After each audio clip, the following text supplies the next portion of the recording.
All right, ladies and gentlemen, thank you for joining us. Next hour, we'll have open phones. We've got Sarah Hudeberg, News Radio 590 KLBJ reporter, coming in with some of the clips of state officials and the head of the Cattlemen's Association here in Texas, but it's all over the country, talking about the feds to control all rainwater, all puddles, all ponds, come on your property, no warrants, regulations, control.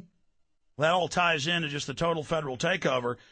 But first, before we go to Dr. Paul Craig Roberts, introduce him, I wanted to have him hear this. Now, again, we started covering this Monday, Tuesday, Wednesday. Then Ron Paul came in and said, yes, the bill does set up a financial dictatorship for the private Federal Reserve.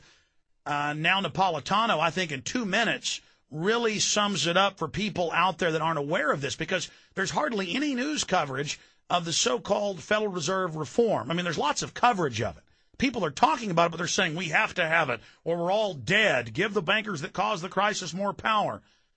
And then meanwhile, when you actually look at the bill, well, I think Napolitano breaks it down, so here it is. I'm Judge Andrew Napolitano, and the verdict is coming on President Barack Obama's historic plan to overhaul and regulate our financial institutions. Here's the question.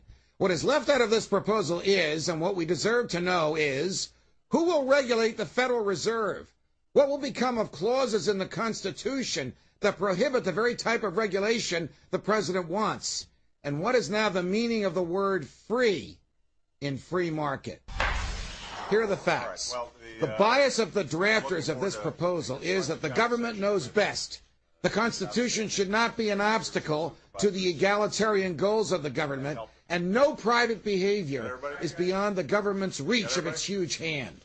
The essence of the proposal is to give the Federal Reserve the authority to regulate any aspect of any firms that, in its discretion, its sole discretion, could adversely affect the economy if they fail. The Fed would thus be the only unregulated private entity on the planet. This private, super secret bank, half of whose board is appointed by the president, is the most secret aspect in all of the government. Think about it. The job of the CIA is to steal and to keep secrets. But we know more about the CIA than we do the Federal Reserve. The Federal Reserve is a private, completely unregulated bank into which the Obama administration proposes to repose all regulatory authority, from the compensation of executives to the investments companies make, to the location of their franchises. Are you ready for this? To the amount of fat in McDonald's cheeseburgers, without appeal and without stating reasons for the regulations. All grouped investments, even if the investors own the group, like hedge funds, like you and your neighbors getting together to buy a house, will be subject to the Fed's new rules. All state-chartered banks will now be subject to the Fed. All businesses, whether financial in nature or not, that are owned by any financial institutions shall be subject to the Fed. Even mom and pop shops and stores, if, in the Fed's opinion, could fail, and thus produce systemic harm to the economy, shall be subject to the rule of the Fed. All right, and it goes on from there. It's up on Infowars.com and PrisonPlanet.com. Now, I would add, I go on this show with Napolitano a few times, and he comes on mine. It's an internet show. People keep thinking I'm on Fox. No, they're not putting me on Fox. They know everybody already knows on the internet, so they'll have this on the internet program that people think watching it is on Fox TV. It's not. Why isn't this on Fox Television when Napolitano's on there? See, that's why we're pushing to make sure people at least know what's happening. Dr. Paul Craig Roberts is a best-selling author.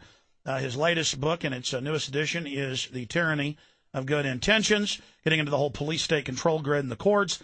And he, of course, is a former Wall Street Journal editor, the head of policy, number 2, the father of Reaganomics under Ronald Reagan. And so he can speak briefly to what's happening with the economy. Then I want to get into why he's really here. Iran. He's written some of the most in-depth, insightful articles we've seen about what's really happening there. Dr. Paul Craig Roberts, always great to have you with us.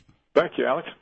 Okay, you just heard Napolitano. I'm sure you're aware of this overhaul. What's your take on that? Well, the Federal Reserve has been such a total failure with less powers. Why would they want to give it more? You know, it was supposed to be the lender of last resort and prevent contraction of the banking system. It failed. We had the Great Depression. It's supposed to have a stable, maintain a stable currency. It's failed. We've had amazing inflation in the post-World War II period. And it had completely failed in its regulatory obligations. So why give it more regulatory power, especially the kinds of powers that we just heard the judge describe, which have nothing to do with the original Fed charter? So I simply have to assume that something's afoot again. They're pulling another fast one on us, and they have some other agenda. Well, I agree with you. And imagine if the FBI or the courts or the Congress or the president said, and I've read the bill, it's actually worse than Napolitano said. It said anything that affects a financial structure we can take over. It's even worse. It's everything. And then we've got this water bill that's about to pass the Senate, S-787. And this thing allows the feds to own, quote, all water supplies, including wells, rainwater, ponds, aquifers. I mean, my God, this is getting – I can't even believe this, Dr. Roberts. Yeah, well, it is an amazing grab of power, and why they're doing that is not clear either. I do know some years back when they were persecuting people for building on lots for which they had state permits, and the feds would come in and say, no, there's a wetland. And they were using this a bill that had the term in it, the navigable waters of the United States. Well, of course, puddles aren't navigable waters, neither are little streams, neither are ranchers and farmers clearing out their drainage ditches. But they used that to regulate all of this, and finally the point was made this was a huge overreach, and the Clinton administration said, well, we won't punish the government for abusing its power. We'll just amend the law to reflect what they're doing. And so it could be that that was the origin of this notion to give the federal government a claim over mud puddles and rainwater, so that they would to just sort of make legal what they were already doing under the navigable water interpretation. But why they would want all this power, or what they would do with it, we're starting to get into the realm of police state science fiction. Absolutely. Well, when Mr. Police State Science Fiction Alex Jones is starting to think I'm in the Twilight Zone, we must be in trouble, because, I can't believe how fast this is moving. Shifting gears into the main reason we have you here. Again, you're a real conservative, who Ronald Reagan credited as being the father of Reaganomics, biggest boom we've had in, really the last 50, 60 years, versus the fake conservatism of George Bush. You criticized him. Then Obama came in, and you were hopeful, but you've since, for those that haven't read your writing, said it looks like he may be even worse if that's possible. And then everything Obama says, he says no lobbyist, all he hires is lobbyists. He says, I'm going to end the wars, he expands the wars. He says, I'm going to end the indefinite detention and torture, he expands it. And so when I saw him say he wants to be friends with Iran, I said, look out, covert operations. Bush's White House, I'm just filling folks in, admits they had covert operations going on to destabilize Iran. Obama has admitted that. Clearly, they're in there trying to foment things. I don't know who won the election either way, but certainly I agree with the articles you've been writing for your syndicated column, that regardless, our media is using this as a way to get the American people behind attacking Iran. So can you break down the facts? And plus, what you predicted days ago has now come out when we come back. Yeah. We got to break, Doctor. Okay. But what you said has now come true.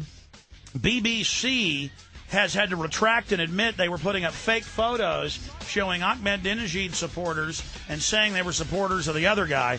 That's now been confirmed, and I saw you say that first. We'll be right back. Stay with us.